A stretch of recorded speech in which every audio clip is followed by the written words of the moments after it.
오늘의 본문 말씀은 예수님께서 유대인들과 함께 나누신 대화입니다.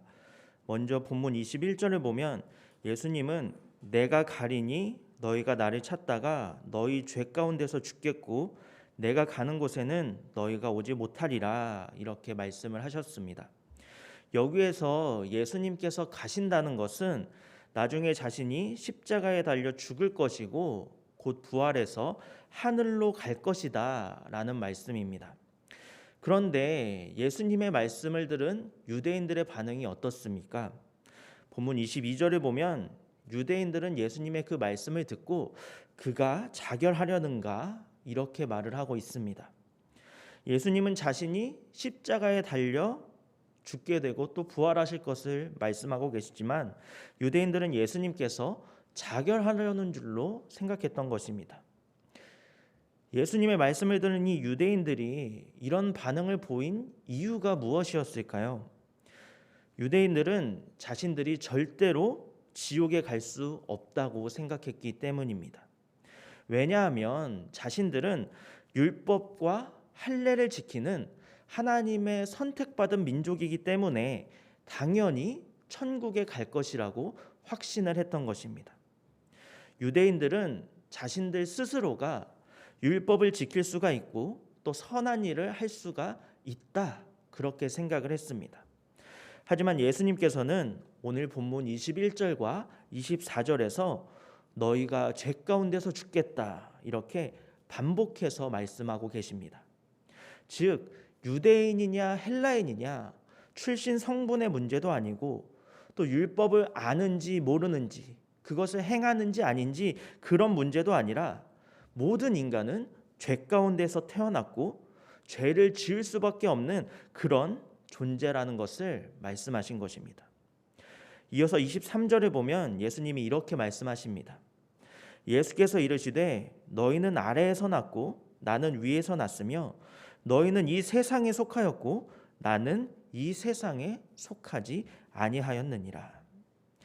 예수님께서는 우리가 아래에서 났고 또 이 세상에 속하였다 이렇게 말씀을 하십니다.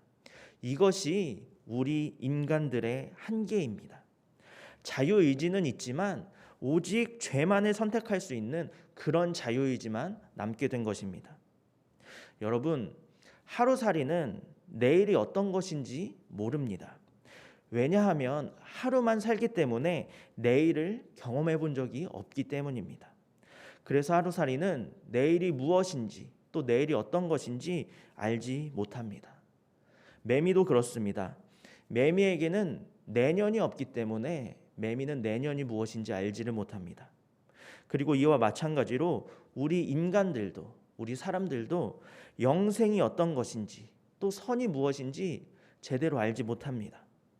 사람의 인생도 그 시간이 한정되어 있기 때문에 영생을 경험해 본 적이 없어서 영생이 무엇인지 잘 모르고 또 아래에서 나서 세상에 속한 존재이기 때문에 선이 어떤 것인지 알지 못합니다.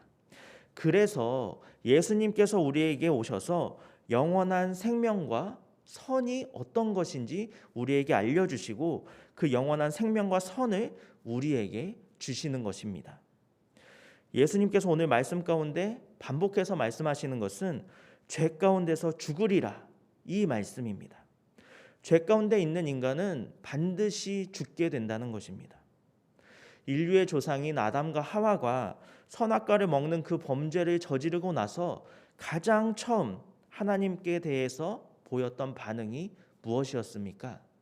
그것은 바로 하나님으로부터 피하고 숨는 것이었습니다. 이처럼 죄의 본질은 인간을 하나님으로부터 멀어지게 만드는 것입니다. 즉 내가 하나님 없이 나 혼자서 나 스스로도 충분히 살 수 있다는 생각 그 바로 자체가 죄의 본질인 것입니다. 하나님께서는 예수님을 통해서 우리에게 영원한 생명의 샘물을 주십니다. 하지만 내가 하나님 없이 나 스스로 살 수 있다고 생각하면서 나의 욕심과 나의 욕망을 채우면서 살아가는 삶은 목이 마르다고 바닷물을 마시는 삶과 같습니다. 마시면 마실수록 목마름이 더 심해지기만 하는 것입니다. 그런데 오늘 본문 24절에 너희가 만일 내가 그인 줄 믿지 아니하면 너희 죄 가운데서 죽으리라 라는 이 말씀을 거꾸로 생각해 본다면, 하나님의 아들로 오신 예수님을 믿는다면 우리가 살게 된다는 말씀입니다. 이 말씀이 보여주는 복음의 진리가 무엇이겠습니까? 인간이 죄 가운데 거하면 반드시 죽게 되지만 예수님 안에 거하면 영원한 생명을 얻게 된다는 것입니다. 또한 예수님께서 오늘 말씀 속에서 이처럼 인간이 죄 가운데 거하면 반드시 죽는다는 것을 여러 번 반복해서 말씀하셨던 이유는 또 무엇일까요? 그 이유는 사람들을 예수님을 통한 영원한 생명으로 초대하고 그 생명을 얻을 수 있는 기회를 주신 것입니다. 그런데 계속해서 예수님의 그 초대를 거절하면 남는 것은 결국 심판뿐이라는 것입니다. 마지막으로 함께 읽지는 않았지만 요한복음 8장 29절을 보면 예수님은 자신을 보내신 하나님이 나와 함께 하신다라고 말씀을 하십니다. 그런데 그 이유가 무엇입니까? 예수님께서 항상 하나님이 기뻐하시는 일을 행하시기 때문이라고 합니다. 그렇다면 이 말씀은 우리가 하나님께서 기뻐하시는 일을 행할 때 우리도 결코 혼자 있지 않는다라는 말씀이 되기도 합니다. 나의 욕심과 욕망을 채우는 일을 할 때에는 아무리 열심히 일을 해도 항상 허무함과 허전함이 밀려오지만, 우리가 하나님께서 기뻐하시는 일을 행할 때 우리는 하나님께서 나와 함께 하신다는 것을 느낄 수가 있는 것입니다. 그렇다면 하나님께서 기뻐하시는 일이 무엇이겠습니까? 하나님께서 기뻐하시는 일은 다른 말로 하면 하나님께서 사랑하시는 일입니다. 그렇다면 하나님은 무엇을 사랑하십니까? 바로 우리들입니다. 그래서 우리의 죄악에도 불구하고 독생자 예수님을 우리에게 보내주셔서 영원한 생명을 얻게 하시는 것입니다. 따라서 우리가 우리 스스로를 사랑하고 또 우리가 서로를 사랑하는 것은 하나님께서 사랑하시는 일이고 기뻐하시는 일이며 하나님께서 우리와 함께 하시는 일이 되는 것입니다. 사랑하는 성도 여러분, 우리는 하나님을 떠나서는 도무지 답이 없는 인생입니다. 하지만 하나님께서는 우리를 먼저 사랑해 주셨기에 인생에 답이 없는 우리들에게 예수님을 통한 영생이라는, 영원한 생명이라는 인생의 답을 주시고 믿게 하시는 주님이 되어 주셨습니다. 그 주님을 우리 안에 모시고 우리 마음속에 주님께서 계실 곳을 내어드리며 우리가 주님 안에, 주님이 우리 안에 계시는 오늘 하루를 살아가시는 저와 여러분이 되시기를 바랍니다. 함께 기도하겠습니다.